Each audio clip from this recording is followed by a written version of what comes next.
Alright, just before the two matches that I have for you with FLOOWANDEREEZE versus Bystial branded, I saw that right before I was going to go to bed that Master Duel has announced a new list, for a ban list, effective June 30th. So, you know, today's now, it's after midnight, so it's the 20th. We've got just over a week and a half, just under 2 weeks left with the current ban list. Got to get on that grind for rank mode. Haven't played much, you know, coming back from vacation, been working a lot, both at home and at work. So got to find the time to make that master rank if I can.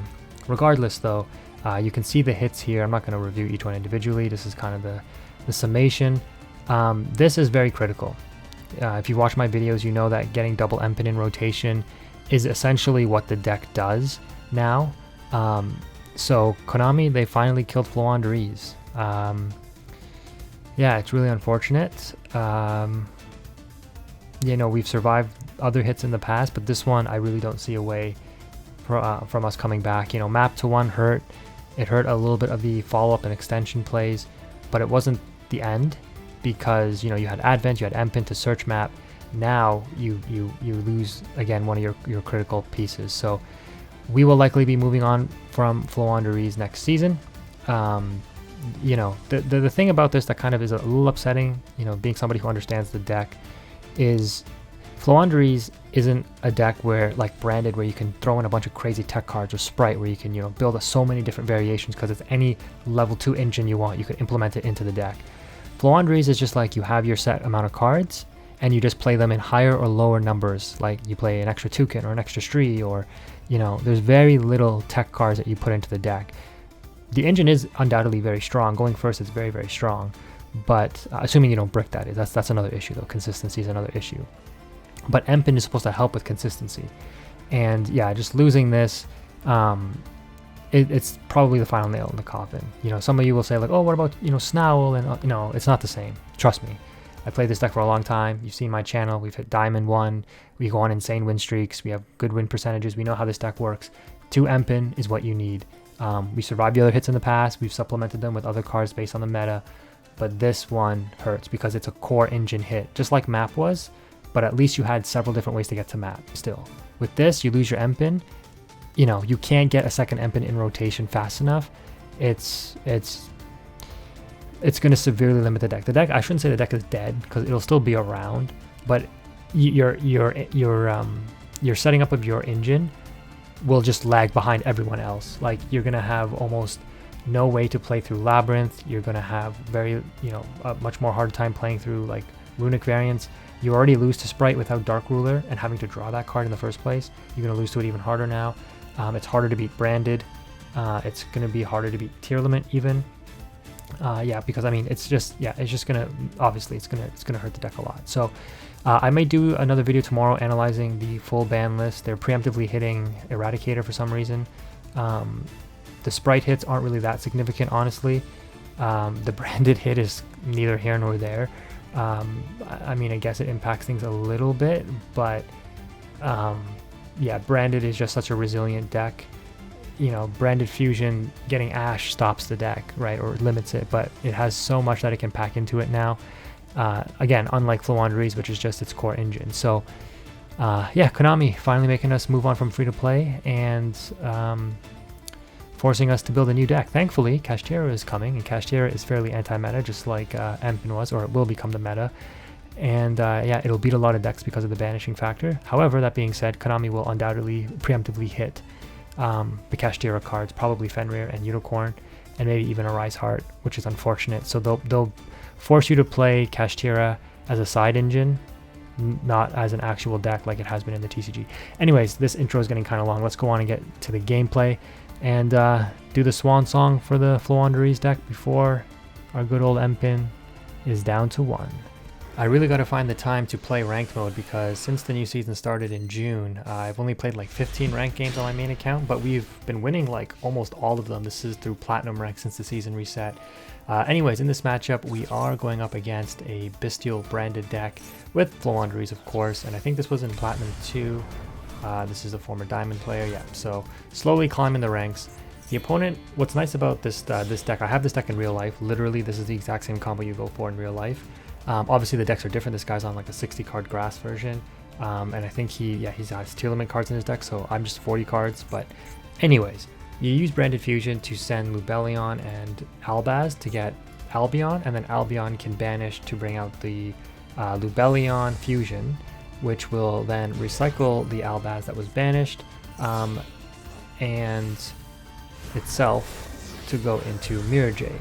And then with the Bystial Lubellion in your graveyard, you tribute the Albion on field, which gets it into graveyard, which means you get the effector in the end phase. You bring out Lubellion, which will then trigger to set or play face up either a regained or a branded lost or a beast. Depending on when you get this out, you might want to go for branded lost first, but this opponent is on fusion summoning, so they go for the regained. I think beast would probably be better here. Just because you don't know what you're playing against, and so regained, if you have a Bystial in hand as an interruption, you're going to be forced to banishing one of your own cards in order to put back and draw, which I guess isn't necessarily the worst thing, but beast guarantees you a pop, so I think that would be the better play.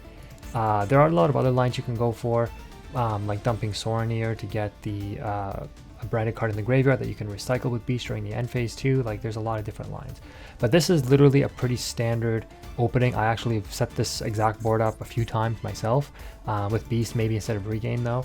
But they've got the Mirror Jade interruption, they've got maybe a Bystial interruption, which won't be effective against us. This is again one of the reasons why FLOOWANDEREEZE is so strong. They've got the Branded in red searching off Albion for follow-up. Hopefully they have like an ad libitum or something in hand. But yeah, we're golden because I'm pretty sure with all of these pot cards we can dig into something significant, and what we're specifically digging for is an evenly matched, and digging 9 cards deep will give us that opportunity.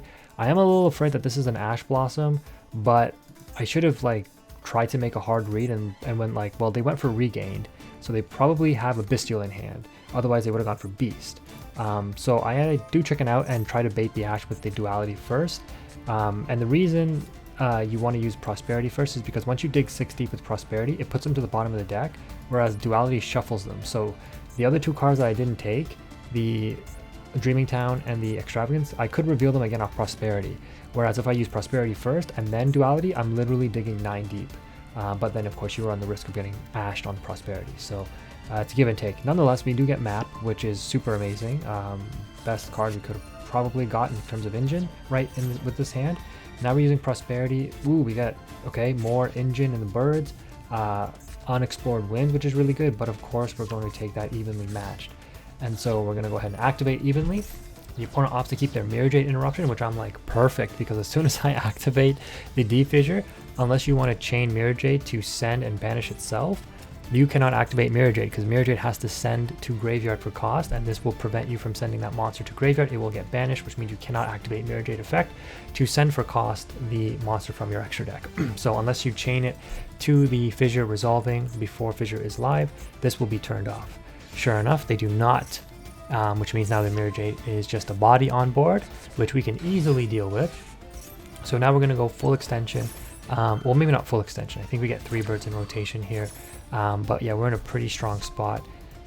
So Toucan, grab a Robina. For some reason I did the whole like Robina and Toucan activation, just trying to play around in an interruption, but I'm like, the opponent, why did I do that? The opponent can't have any interruption really. But anyways, they realize that yeah, they're in trouble, because what we would do here is search for another Empen, summon this Empen, and then search for Unexplored Winds, activate Unexplored Winds, normal summon for turn the second Empen that's in our hand, and then you tribute over the Mirror Jade. Oh no, actually we would search for, never mind, we would search for Ryza off this Eaglin, and then tribute for the Empen, search for Trap card, and then tribute over for the Ryza, spin the Mirror Jade back to the extra deck, and just put a dead card on top of their deck, like the Expulsion or something. And that bricks the opponent, and it's a GG from there. So yeah, they knew the writing was on the wall, and that's how easy it is to beat Branded Bystial. Let's take a look at another match. So in that last match, like even without evenly, unless the opponent had like Imperm Ash Blossom, we were going to be able to play through their board anyways. If they put up Branded Beast, it might have been a different story because they could pop Map on activation, but In this one, we're going second once again against Branded Bystial, and the opponent is actually on a 40 card version this time.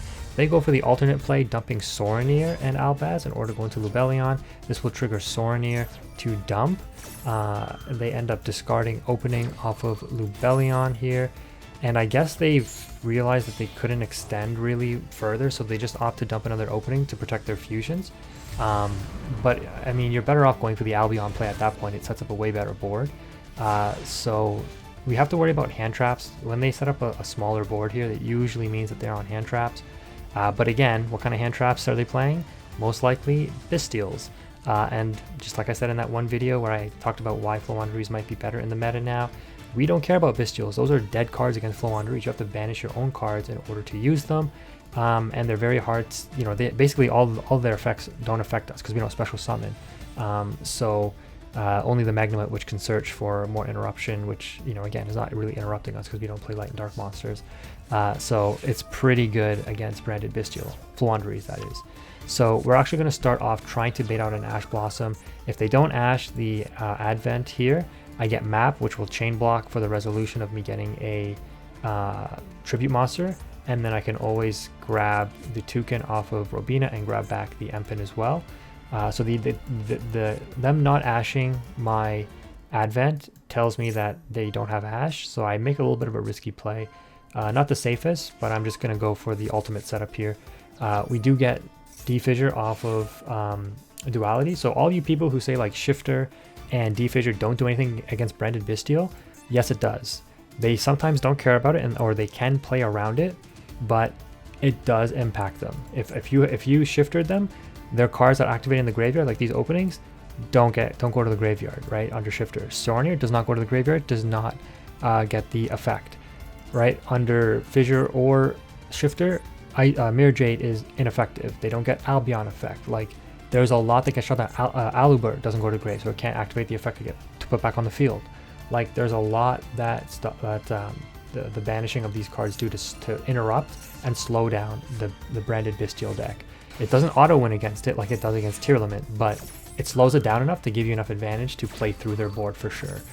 So you can see here, I don't have to worry about any interruption if they don't have Ash or another hand trap, you know, like Droll, which would, well, they can't even use Droll. What am I saying? Because of Fissure. So yeah, there's another reason why. It stops like critical hand traps like that. Regardless, you're going to see us go full rotation, and I actually opt to banish the Branded Fusion. Don't ask me why. I was just like, I'm not going to do one of the openings, so let's just go Branded Fusion. And I do plan to rise a stack that dead Soronir on top of their deck because Floowandereeze want you to have your Bystials in your hand. So that's exactly what we're going to do. We are going to spin back the Mirror Jade, so no effects. Spin back the Soronir to the top of their deck as a dead draw.